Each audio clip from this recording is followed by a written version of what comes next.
right, guys, welcome back to the channel. It's Monday, and that means one thing. That means it's time for Metagame Monday. Before we get into the action, I want to talk about a new initiative of mine. I'll be hosting a Patreon-only tournament around a week or two from now. It's going to be flexible when it comes to, scheduling. I'll pit you guys in a Discord. You guys get to message your opponent, set up the match, report the result back to me. I'll keep track of the bracket.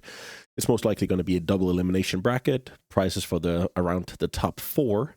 Prizes are visible on the screen here. I've got 40 treasure chests. Most of us know what those are. We have Ikabrone and Dragon Shields. We have an artist proof, Bitter Blossom, signed by Jesper Eising, artist from my country. And then we have this beautiful German foil Void Mage Prodigy, rather. Gold signed by the greatest player to ever play the game, in my opinion, Kai Bude. I'm always very, very excited to use my network to you guys' benefit, and I'm very happy to say that Brian Boschenroll Koval and Johan Larsen of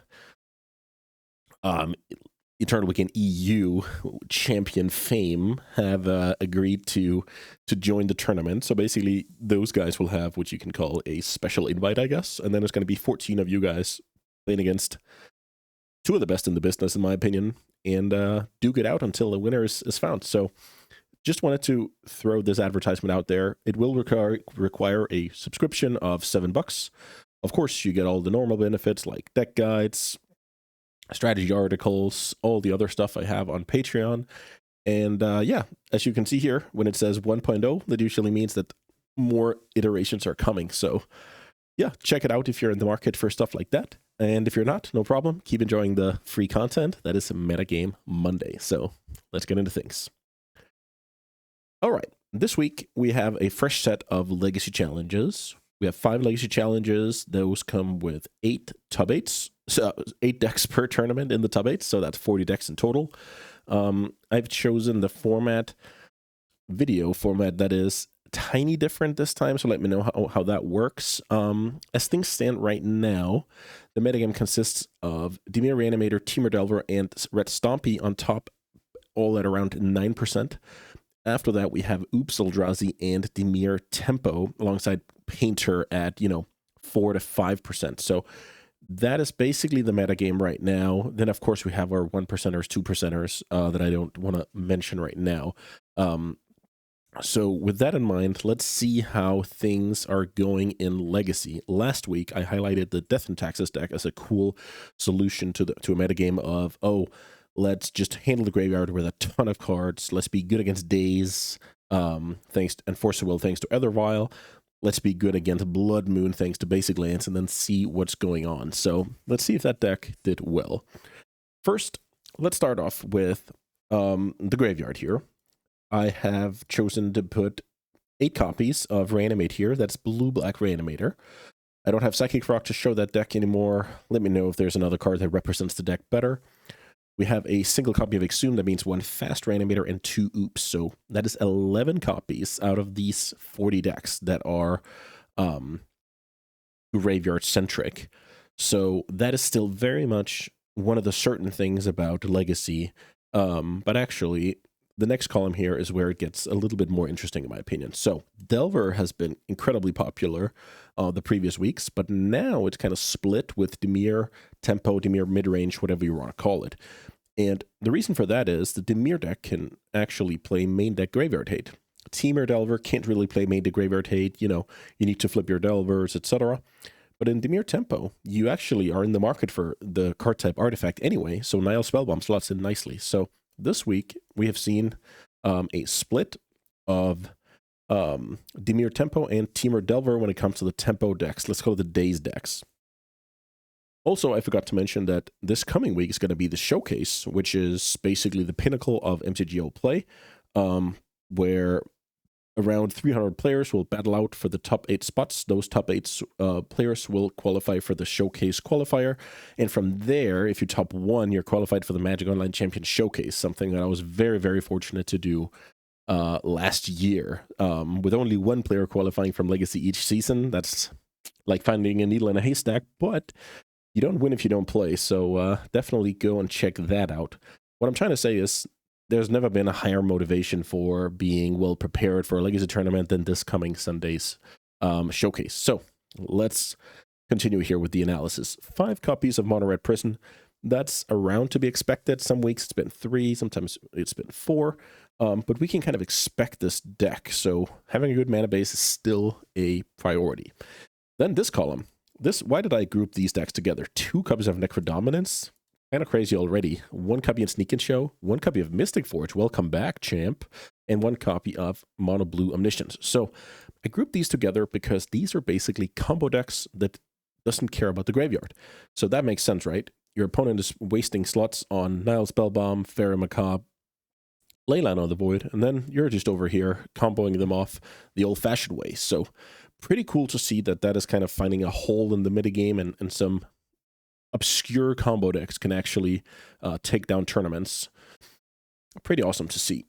Then this column is basically the colorless column. The reason why I group together Painter and Eldrazi, they don't really share that much, aside from Consigned to Memory being a good card against both. So it's important to group them together to see how much mileage does that have. And not that much right now, but I'll get back to that later. Painter is a deck that's always going to be good. If Pyroblast is good, Painter is most likely going to be good. Let's say people start packing a ton of Null Rods because Mystic Forge was on top of the metagame, then Painter is less exciting and stuff like that. That's how metagame works. That's why Magic is awesome. Eldrazi is still very modest. 2 copies in these 5 top 8s. Nothing to, you don't really get blown back by that, right? Then this column is basically the grindy column. 2 copies of Orshav Death and Taxes made it, which is, very awesome, like last week. So it's kind of this very small metagame share keeps converting well. It's like a ton of people play Reanimator, a ton of people win with Reanimator. Not that, surprising. But for this deck, it's actually converting way better than the representation overall. Also, I decided to group the Spellseeker Yorion deck here, which is basically the same, saying we're going super long, we're grinding away, we plan to play long games, we devote a lot of slots to Hail of the Graveyard, and then we basically hope to play long games against, stuff like Delver. Not being super weak to Chalice for 1 also helps a lot against Eldrazi and Red, having good mana base, this and that. So very cool representation here. This column is a new one. So I have Leyline of the Void and Dodgy Voidwalker, and that's not a coincidence because these different versions of Mono Black made multiple top 8s. We had one which was basically a Leyline Helm deck, and then we had one which was more of a, mid-range deck with Sheldred and stuff like that. So as it turns out, when you can free roll Graveyard Hate into your deck against a big chunk of the winning metagame and have a serviceable deck against the rest, that's a recipe for doing well. So very awesome to see how these Mono Black decks evolve. All right, last card before we move to kind of the solutions and the analysis and what to do about it section of this video. Nadu placed 0 copies in these top 8s. 0 copies, no Breakfast, no Banned Midrange style, no Elves version. Nadu's nowhere to be found in the metagame, at least not in the top 8s of these tournaments. So that's also something you should take into account, right? I'm not looking at 5-0 from leagues. I'm not looking into who got 9th in these tournaments. I'm not looking at who 5-2'd every Legacy tournament for the entire week, but did not top 8, right? So obviously these numbers are flawed. This is just that's how I enjoy researching. I enjoy looking at top 8s. I care a lot about top 8s for myself as well. So this is just my method. You should definitely go and check out those lists, scroll down, and maybe the new, gem in the rough, diamond in the rough rather, is 27th place from a random tournament. And that player just didn't get super lucky or whatever. Like this is very flawed data, but it's definitely better than, not considering it at all. So I just want to throw in that disclaimer. Now, let's look a little bit on some solutions. So I have some cards to talk about here. First of all, it's incidental Graveyard Hate. If you play Blue-Black Tempo, yes, you can main deck Doughty Voidwalker. If you play Reanimator, yes, you can main deck Doughty Voidwalker. If you really want to play a Daze deck, why not play Dimir Tempo? Why not play Dimir Delver? You have main deck Nile Spellbomb. If you play Painter, yes, you should play Soul Guide Lantern. That card will win games, and that card is very you know, forgivable when you don't need it, right? It's still a cantrip, it's still an artifact that can be wielded, and whatever the case may be. This column is, unsurprisingly, a column that is highlighting the importance of basics. We have Blood Moon, we have Wasteland decks. Those Wasteland decks are also Daze decks. We even had a couple of lands decks that I forgot to include. So basic lands are important. That means you should not be playing Grixis Delver. You should be playing blue-black. You should be playing Temur with your basic island. You want access to basics here to account for the metagame. Up next is Consigned to Memory. The reason why I'm bringing that card up is, as I mentioned, only 2 Painters and 2 Eldrazi's in these top 8, but the card is still amazing against Mono Red Prison. They have, you know, they have Chalices, they have a lot of triggers from Pyrogoyf, from Fury, they have the One Rings, and it's good against Oops All spells. So that card is not going anywhere. I just wanted to mention that it's not necessarily because of Eldrazi being all the way on top, but it's like the combined usage across the format. Then I have Force and Negation here. So remember this column. We have Necrodominance, Sneak Attack, Forge, and Omniscience. So what do those have in common? It's basically that Force and Negation interacts against those decks. Force and Negation is not the best against Oops, but it, you know, can be fun. But you just don't want to lose to a random combo deck. So don't forget to pack your negations. Lastly, I want to talk a little bit about Hydroblast. Hydroblast has been a super staple in the format where I've said, oh, Mono Red Prison, and on top of that, we have a lot of Temur Delver, and maybe some Sneak Attack or some Gamble, Burning Wish type Storm deck sprinkled in.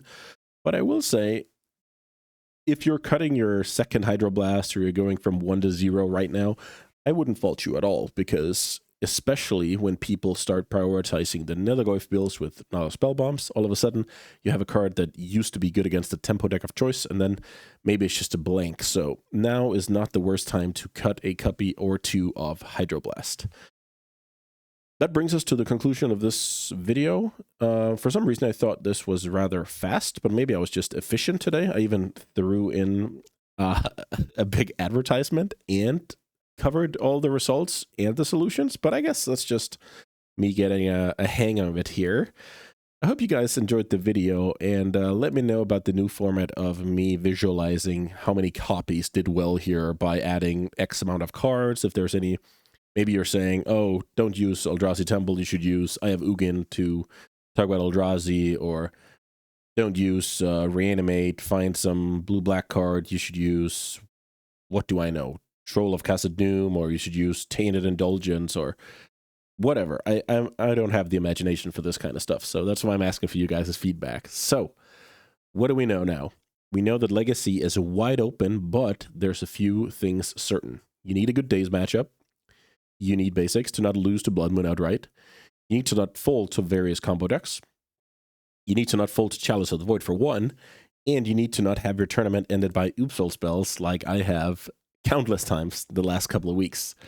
So with that being said, thanks so much for watching, guys. I highly enjoy doing these, and I hope you enjoy them as well. And I'll see you next time.